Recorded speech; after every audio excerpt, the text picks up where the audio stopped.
in his own tier above everybody else. Like, even when he doesn't go to things, he's still like one of the best players both in the state and also in the world. So, yeah.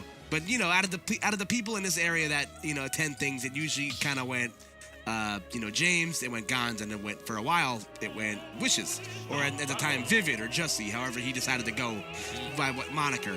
Now, then you see the rise of players such as, you know, Jackal, and then obviously when you mix in the guys from up north like Riz and Are Hungry and then Unknown, that would throw some things in. Who am I missing?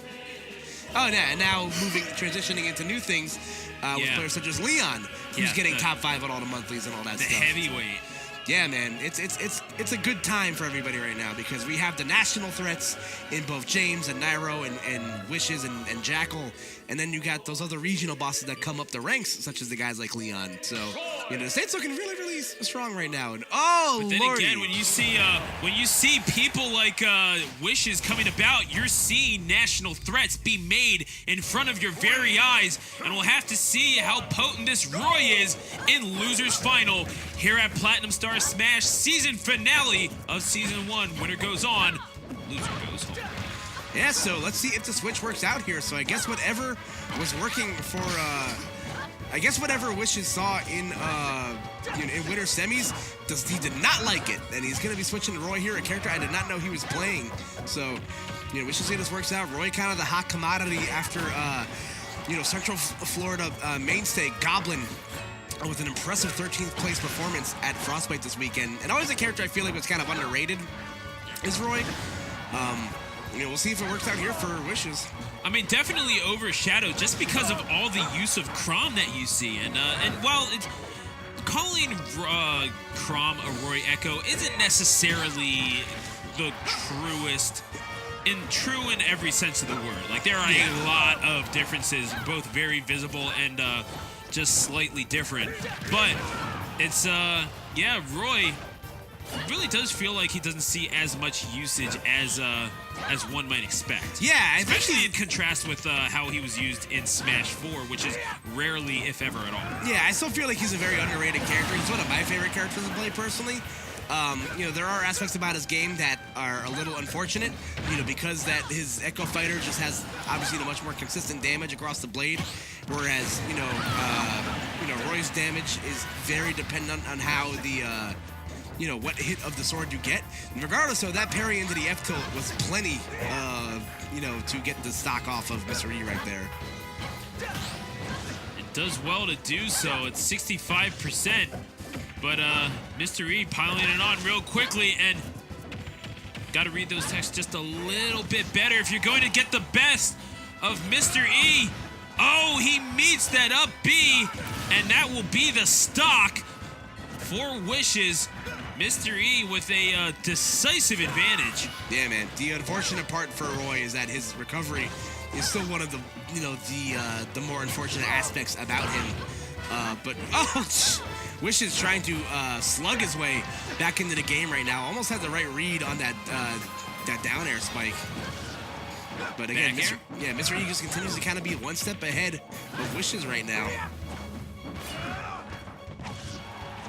Oh, that tilt's going to knock Wishes around just a little bit, and now Mr. E has wrested the steering wheel away from Wishes. All right, you know what? You thought you were in cruise control this whole time.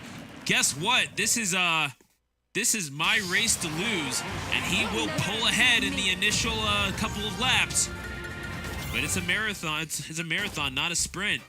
Yeah, we shall see how. Again, like the Roy, I don't think the Roy choice is a bad idea. Like, I think it's one of his better characters.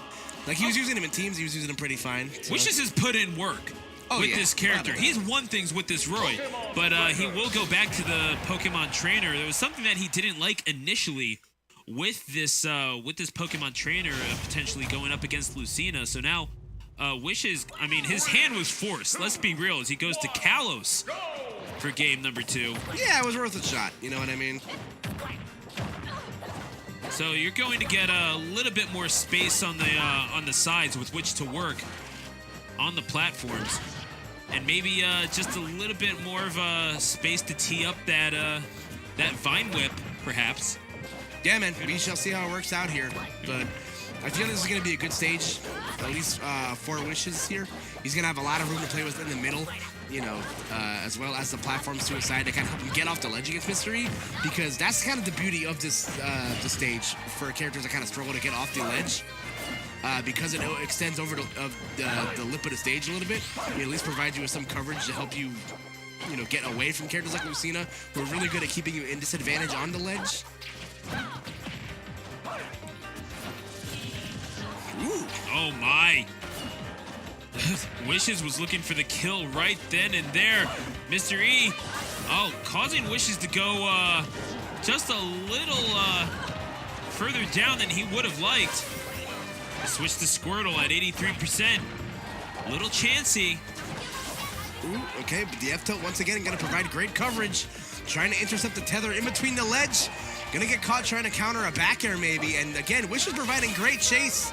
And that's going to be stock loss for both of them. Wow. He went so ham off stage that he ham sandwiched himself, too. My goodness. No, there's just a little too much mustard on that one. But that's unfortunate for both players involved. And now the grab coming in from this Squirtle, who's been so effective for Wishes thus far. But Mr. E, the thing is I mean, I'm just shocked how quickly Mr. E can put someone, like he can get comboed and then immediately just put someone in a disadvantage just with a swing of the sword. Yeah, man. Like I said, Mr. E's ability to keep you in disadvantage, just trap you and frame trap you with these hitboxes, and also to just, you know, continue to just nickel and dime away at you. So let's just see how things work out here. Again, has himself at the disadvantage though. So off stage is Mr. E. Very real danger of losing that second stock, but easier said than done. Oh, what a tech! Oh. And he will eventually lose that second stock despite his best efforts. Wishes in pretty decent position here, however, needs to be careful. Oh my, forward airs. Those vines, man, that is just absolutely brutal coming out of that Ivysaur. And now, as he gets grabbed upon landing, Mr. E acting upon it right away. He's suffered 82% in this stock. He needs to clean this up, and now. Oh, man, yeah, and you see Wish is going for broke right there. But again, having all the resources at his availability, and also, you know, enough to warrant going for an edge guard that deep. But again, has Mr. E at the percent he wants a match. Just a matter of finishing the plate right now. So let's see, you know, if he has enough to get the job done. Mr. E, could he get swatted down out of midair? Oh my, that was dangerously close on shield. Okay, once again, used to get up. And Mr. E just doing a good job keeping himself at a distance to be able to react to everything that Wishes is doing on the ledge. Ooh, gonna be just out of range for that forward smash to work. The seismic toss, not enough just yet. Great DI from Mr. E. But now he's the one that's stuck in disadvantage, having to get off. Oh, looking for that back air. Going for some cheeky business, unfortunately. Finds the seismic toss once again. And on the wrong end of it, Wishes going around the world for that game number 2. And he'll tie the set at 1. Yeah, and Mr. E brought that back super hard, Stu. Oh, my. No, he could have bowed out. He could have just taken the loss, but he was not giving up. He poured it all into it. Yeah, no, he continued to fight, which was very, very important for him. So we shall see how things work out here. I said the rubber game is so important in these sets, like we've been saying. You know, you obviously want to be in the best position. You know, if you win, and also if things go awry for you, if you lose the game that you know, that potential game for. So is Mr. E taking care of some business on his phone. And folks, we invite you to take a look at your phone. Go ahead, tweet this link out, put it on your social media, put it on your Facebook, your MySpace, your Twitter, your Live Journal. I don't know where you got your Zanga. You got man, that's a name I haven't heard in a while. Yeah, right. Your what is it? Your Friendster. That is your away status on your AOL. On your AIM, yeah. Jeez.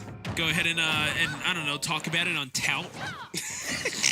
I can't. Oh my god. All right, we're here at Smashville. Like I said, both guys are tied up in the set right now, so we shall see. Like I said, whoever comes out on top in the rubber game is definitely going to be, in prime position moving forward. Squirtle.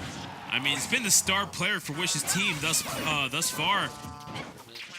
Yeah, man, for real. Like in a lot of the matches I watch with Wishes, Squirtle just kind of seems like one of the ones that's left out the most because he does get really good use out of Charizard. I think Wishes is one of the best trainers at utilizing Charizard the most. Oh, but that forward smash, the headbutt coming through from Ivysaur, striking first blood here on Mr. E. Wishes will have none of that back talk from Lucina. Mr. E going deep to try to get this kill. He'll get that counter, sending Charizard out into the blast zone eventually with that back air. Don't you hate it when your salad starts talking to you? Oh my gosh, that was a weird night. I don't want to think about it again. Frankly, I mean, look, I'm just saying there's an upside and a downside to Wawa being open 24 hours. You know what? You raise a great point right there. What's also a great point is that Wishes is on point with these edge guards right now. And again, trying to go for broke with that gnarly F smash from Ivysaur again. Yeah, and trying not to be met with the point of Lucina's blade. As we saw, I mean, he's not afraid to go for that neutral B. It very nearly broke Charizard's shield. Could have led to something big in that game number 1, I believe it was. Yes, sir. Oh, no, it was 2 on Kalos. Yes. Oh. Down tilt, not quite connecting, and he will pay for it by being put into disadvantage. Not too huge for Charizard, rolls back. And he's met with another roll by Mr. E. And yeah, roll might not be the best option in the game, but you still kind of have to sometimes, because sometimes you just have to. And Mr. E illustrating that perfectly as he eventually goes down and gets that kill off of a forward air. Goes for off trigger forward throw, just strictly for the stage positioning. Again, switches to Charizard. Maybe try to net this kill a little bit earlier than he would like to than with Ivysaur. And again, Mr. E just playing super smart right now. Just staying at that, that range where Charizard and company can't really do anything about it. Gets hit by the Flare Blitz, though. Oh, man. That is just... I mean, it's such a brutal move to get hit by. It feels so bad when it happens to you, but I can only imagine how Wishes feels when it connects. Dude, you just get paralyzed in fear. I'm just like, why am I not hitting anything? Why am I dying? Yeah, like all you can do is watch. Oh my! And Wishes surviving at 105%. After Squirtle getting stuck on his back. I don't think I've ever seen that animation before, but I'm sure that's something that happens. Again, just continuing to, play the safe game right now. Not going to opt for the edge guard, instead opting for the ledge trap instead. Again, that regrab not going to go punished, as Mr. E's been really good at doing. Goes for broke with the down throw for the up B, but just not going to be enough. But Wish is still continuing to fight right now. Neutral air. Going to get him into disadvantage. Wish is trying to bring it back, and a big swing of the tail, and it comes down heavy upon the head of Lucina. And now, a 2-1 advantage.